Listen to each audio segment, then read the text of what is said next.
मग आता आपण पाहतोय हॉर्मोन्स ऑफ पिट्युटरी ग्लॅन्ड. पिट्युटरी ग्लॅन्ड मध्ये किती हॉर्मोन्स आहेत एस्पिरन्स हे आपण सध्या पाहणार आहोत. मग आता आपल्याकडे टोटल लोकेशन लोब्स आहेत 2, त्यातील एक आहे ॲडिनो तर दुसरा आहे न्यूरो. मग आता आपण पहिला क्लास कोणता पाहतोय?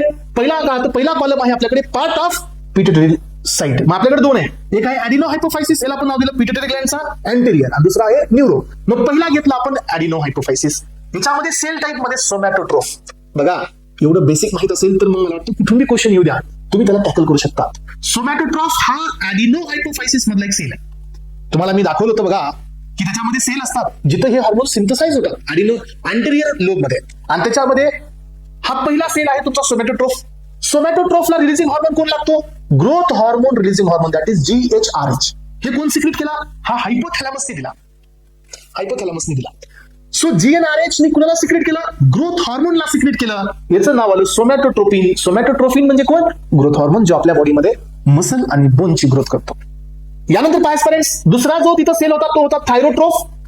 थायरोट्रोफ वरती रिलीजिंग हार्मोन होता थायरोट्रोपिन रिलीजिंग हार्मोन, आणि सिक्रेट झाला TSH, that is so thyroid stimulating hormone.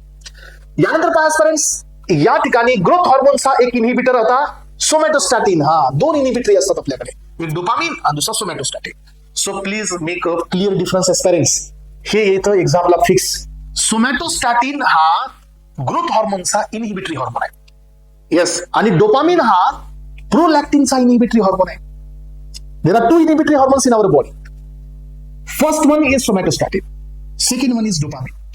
सोमॅटोस्टॅटिन हा ग्रोथ हार्मोनचा इनहिबिटिंग हार्मोन आहे, आणि डोपामिन हा प्रोलॅक्टिनचा आहे जो मिल्क प्रोडक्शनचं काम करतो. त्यामुळे मी याला इथं दिलंय की हे याचा इनहिबिटर आहे. यस. सो यानंतर पहा, आता पुढची सेल आहे कॉर्टिकोट्रोफ.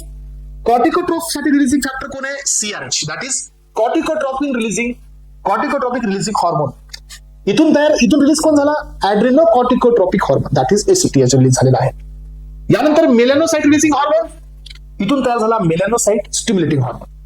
मेलॅनोसाइट इनहिबिटिंग बी हार्मोन आहे, पण असताना हे एवढं इम्पॉर्टंट नाही आहे. सो यानंतर पहा लॅक्टोट्रोफ. हा हे खूप इम्पॉर्टंट आहे. लॅक्टोट्रोफ या सेल पासून याच्यावरती इथं रिलीजिंग कोण होता? Factor, that is prolactin releasing hormone, that is PRH.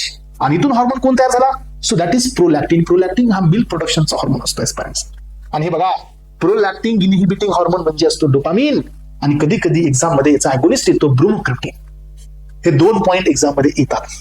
चला, गोनॅडोट्रोफ यांचा रिलीजिंग फॅक्टर कोण आहे? GnRH. हे कुठून आला? हायपोथॅलॅमस कडून आला GnRH.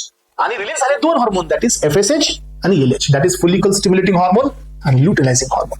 ल्युटिनायझिंग हार्मोन हा आपल्यासाठी मेन असतो. अजून एक असतो ICH इंटरडिशियल सेल स्टिम्युलेटिंग हार्मोन. असे हे पण एक तुमचा सायमल्टेनियस दुसरा हार्मोन असतो, पण त्याचा काही इतका मेजर फंक्शन किंवा रोल नाही आहे. चला, यानंतर काय फ्रेंड्स, आता आपल्याकडे दुसरा आहे न्यूरोहायपोट्रोफ. न्यूरोहायपोट्रोफ म्हणजे काय? की पोस्टेरियर लोब. याच्यासाठी कुठलाही हार्मोन रिलीजिंग लागणार नाही तुम्हाला, किंवा कुठलाही रिलीजिंग फॅक्टर लागणार नाहीये. कारण का?